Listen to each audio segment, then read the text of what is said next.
Hey YouTube, welcome back to my channel. So today's video will be about steroid-induced diabetes. So around July of this year, I started having this feeling of what I thought was a lupus flare. I was just really thirsty all the time, and I was peeing all the time, and I just did not feel right. And I remember telling my mom, I literally feel like I'm dying. I'm wondering, is this what it feels like? I literally, I felt so drained. I physically felt sick all the time. My stomach was always hurting. I had this pressure in my head. And my vision got really bad. Now, I wear glasses and I can't see that well. But this was so blurry to where I just knew something wasn't right. So I went and did blood work, and during that time I happened to be traveling, so I went to Vegas. And when I was in Vegas, my doctor called me and was like, what have you been doing? What are you eating? Your blood sugar is sky high. So yeah, I wasn't doing anything different. I wasn't over consuming in sweets. So he sent some medicine to take. And actually, rewind. Right before I left, I did one blood test and he said it was high, and then I had to do another one. I forget the amount of hours later, but it was a fasting test, and they called me back and was like, your blood sugar is way too high. So they put me on metformin, I believe it's metformin and glipizide. So in Vegas, I had started the medicine. I felt horrible. I was vomiting. I had diarrhea, and this was not cool. I was at a work convention, and I was aching the whole time. So when I got back, I stayed on the medicine for about 2 weeks, and then I just couldn't take it anymore. And I went to my doctor, and he was like, "Oh, you're having a reaction to probably the metformin. And what have you been doing? Have you been eating bad and stuff like that?" And I mean, I was thinking back, and I'm like, okay, my family was visiting a few weeks before that, and we was touring LA, and we was eating a lot of sweets. We went to the Santa Monica Pier, had funnel cakes and stuff like that. And I remember thinking, it had to be that. I mean, I didn't know what else. So yeah, it really shocked me. My blood sugar, I was feeling so bad, and I checked my blood sugar, and it was in the 400 something. And I'm like, how am I walking around?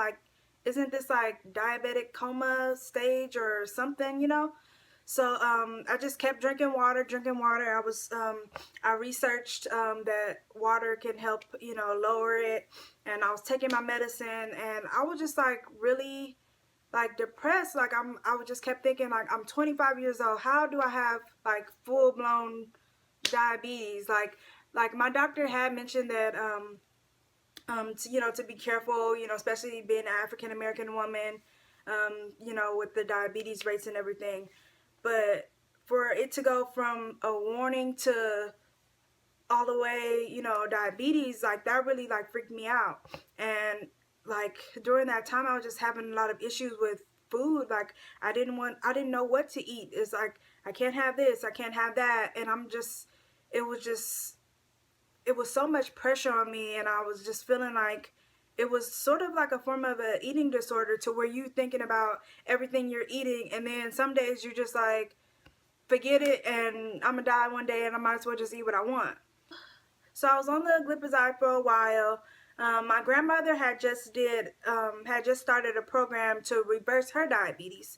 So she had to cut out breads, dairy. Pretty much her diet was protein and veggies. That's it, nothing extra. So I started to go towards that diet. I was just very conscious of everything that I was eating. I didn't drink any juices, any sodas, no added sweeteners. I just completely cut sugar out of my diet altogether. It was probably about a few times that I've had like some sweets, like maybe cake at a birthday party or, you know, something like that. But I was really like afraid that, you know, this diabetes could just control my life. And so the doctor suggested that I go to a diabetes class. It was like a 4-part series once a week, and they talked about everything from what to do when your blood sugar is low, what to do when it's high, foods to avoid altogether, you know, making healthy choices, support, and all this. So, I mean, I'm taking it all in, taking notes. Even in the class, I was like the youngest one there, and I'm just kind of like I just kept thinking, like, how did I get here? Like, it was like, I wouldn't say self-pity, but I was really down on myself. I just felt like I just completely let myself go, and I wasn't caring for myself. Like, I felt like I did this to myself. That's what I felt like. So I went and made an appointment with my primary doctor, and so I go into the room or whatever, and then she's like, so I looked at your blood test, and something just did not seem right to me. Like, how could it just spike that high? And I'm sitting there like, that's my question too. So she's like, so I did some research, and I checked your past levels and your current levels, and she came to the conclusion that it was steroid-induced diabetes. So, if you rewind, I mentioned before that a few months earlier I was sick, and the doctors raised my prednisone to 50 milligrams. And if anybody knows, 50 milligrams is a lot of prednisone. And I was on it for, it wasn't more than like 2 weeks. So gradually I, you know, went back down. And it turns out that it was my medicine that was, you know, causing my blood sugar to go so high. So she was like, yeah, it's totally reversible. And she looked at my meter, and she was like, oh, your blood sugar levels are already great, and, you know, it's nothing to worry about. She was like totally chill. And I'm sitting here thinking, like, all this stress, like, and this other doctor could have just told me that it was my medicines and it wasn't necessarily me. And I know, obviously, I mean, I have a part in, you know, in it, but I just feel like certain doctors aren't aware of certain things. Like, he's a rheumatologist. How did he not know that lupus patients that are on prednisone have a higher risk of diabetes? Like, why did he think that all of a sudden, you know, it was me and not, you know, a possibility of it being something else? So she's like, yeah, it's totally reversible. And I just literally, it was like it was a sigh of relief. Like, I was just so glad that I honestly feel like God gave me a second chance. Like, I don't want to, you know, say that living with diabetes is horrible, because I know a lot of people do live with diabetes, but it was comforting knowing that it can be reversed, and that by changing my diet, I could, you know, heal myself, and I could reverse it. And one thing I noticed in the class is that they teach you how to manage it, but they don't teach you that you can reverse it. So I just want to share my experience with you. If you are on prednisone, I suggest that you you know, maybe get a meter and test your blood sugar levels. My A1C was like 11.5 or something like that, and today it's back down to 7, and, you know, I'm still going. So they pretty much, they took me off of the glipizide. I'm on no diabetes medicine.